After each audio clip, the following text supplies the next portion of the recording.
I've already done a stream about this. I've already reacted to this live. So if you're interested, please refer to the stream in question. But DarkSydePhil has been ranting and raving about the Mario movie over the past couple of days, and it's been a really interesting experience for me because this is a very typical thing for men in his age range to do. Is just kind of do this weird back in my day thing where he's spurting out about this movie, whining about it, and just being really autistic about it. Like, wait, why?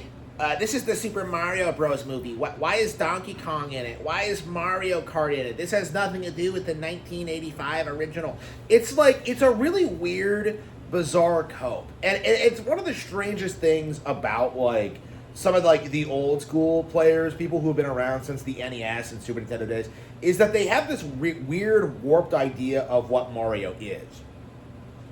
They have this idea that Mario is something very specific in the 80s when they were growing up, and kind of refuse to accept what it grew into, and all of these new installments, and what's popular and what's not. I've made a lot of videos talking about how Mario Kart is quite a bit bigger than most people realize. It's the most popular Mario series. It's one of the most popular Nintendo games ever made. It outsells GTA. Again, people don't realize this about Mario Kart. We saw a lot of this when Mario Kart World came out, when a lot of people thought that there was no system seller for Switch 2, and then Mario Kart World sold 10 million units on a video game console that had only sold 15. Okay, the attach rate for these games is insane. Considering how much they put into these games and how successful they are.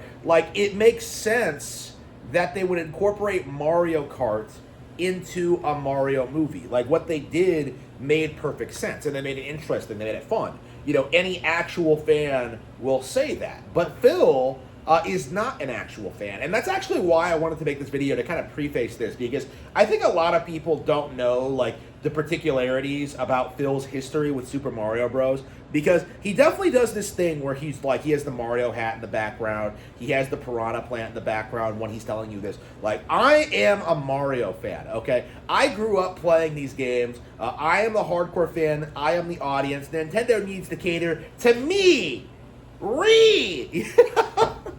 That's his legit argument. That's legit what he tried to pull. But it's not true. Phil did not grow up on the NES games. He played Mario World when it came out and loved it, right? To his credit, he loved Mario World. But, what happened after that? What did he do in, the years after that? He did not play 64. He did not play Sunshine until, shockingly, recently, I believe. He did not play Galaxy. And now, if you watch his playthrough of Mario Odyssey, how much he how he cheesed his way through the final area. Using the glitch to fly across that chasm, the frog glitch, and the final obstacle course. Phil is not a Mario fan, okay, and yet he tries to pass himself off as if he's this auteur, as if he's stuck with the franchise through thick and thin, how he's been there for every major release, how he knows a lot about the characters and the lore, and he always tried he throws around terms like lore when referring to Mario. So what he's trying to do is he's trying to do this thing where he implies that the Super Mario Bros. Movies are lore breaking, because characters from other franchises, Fox McCloud, Donkey Kong, are in it, and that somehow that has nothing to do with the Super Mario Bros. Movie. That's his entire cope, is that the Super Mario Bros. Movie is not really a Super Mario Bros. Movie because it does not follow along with the established plot line of the game. And if you play the Super Mario Bros. Movie, it's just about a guy who shows up in this fantasy world and then saves the princess. That's it. There is no plot. It's entirely left up to your imagination. It's an all-time classic game, but at the same time, you can see why they had to take so many liberties with the source material. It's why they they fleshed it out. They came out with cool, new, interesting concepts. They really made it feel like its own unique thing. Using the characters in a new, fresh way. And Phil, being a complete spurg, has to sit there and like complain about this. Like, well, this isn't the Mario I grew up with, so it's not a real Mario. Like, again, like I think a real fan would like be perfectly aware of how much the brand has grown and evolved over the past decade. You know, Phil unironically comes out and he asks why Donkey Kong isn't a Mario movie. And that's just like, that's the most asinine thing to ask. If you know like anything about the history of these characters, that should be like a pretty self-evident thing. Like, I genuinely don't know if Phil is aware that like the original Donkey Kong featured Mario as the main character.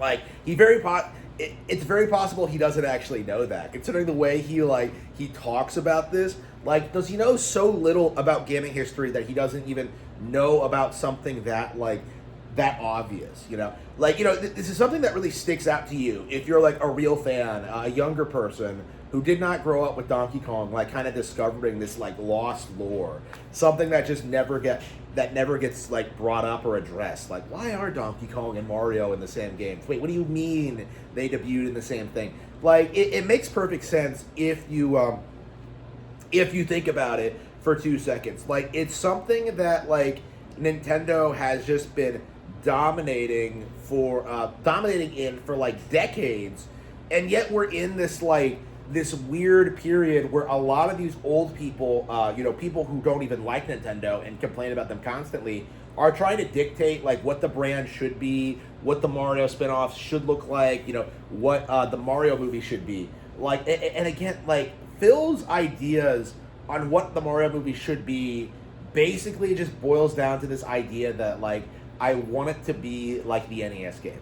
Like, it's very like Sean Malmstrom-ish in that way, where it's just like it has to be like exactly how it was in the 80s. Like, with complete disregard for like everything that's come out over the past 40 years, you know, with complete disregard for like, you know, the new generation of fans, with a complete disregard for like, you know, everything that's happened over the past 40 years with like, you know, what the brand grew into and all the characters they could utilize. You know, like, Phil is like complaining about like there being so many Mario characters in this. Like, what is Wart and Birdo doing in Mario Galaxy? Like, they weren't in that game. They were from Mario 2. Like, it makes perfect sense to incorporate them because they're such like iconic characters. You know, Wart in particular really should be considered like a huge deal for the Mario Galaxy movie, because this is the first time he's appeared in like any meaningful capacity in decades, honestly.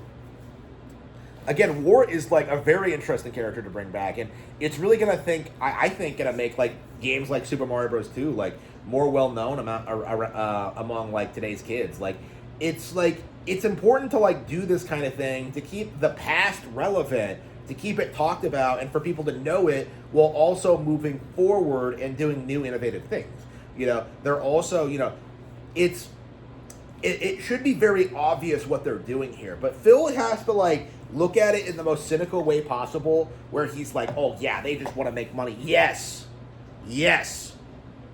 of course they want to make money, but that doesn't mean that they don't care about the product. It doesn't mean that they're not making good, high quality work. It doesn't mean that they're not like succeeding and like excelling at like what they're doing. Like, I do think people need to like have this spelled out to them, is that like Nintendo, you know, owns the Mario brand. You know, they can do whatever they want with it, and like some man-child who isn't even really a fan of the games can't really dictate like what they should and shouldn't do.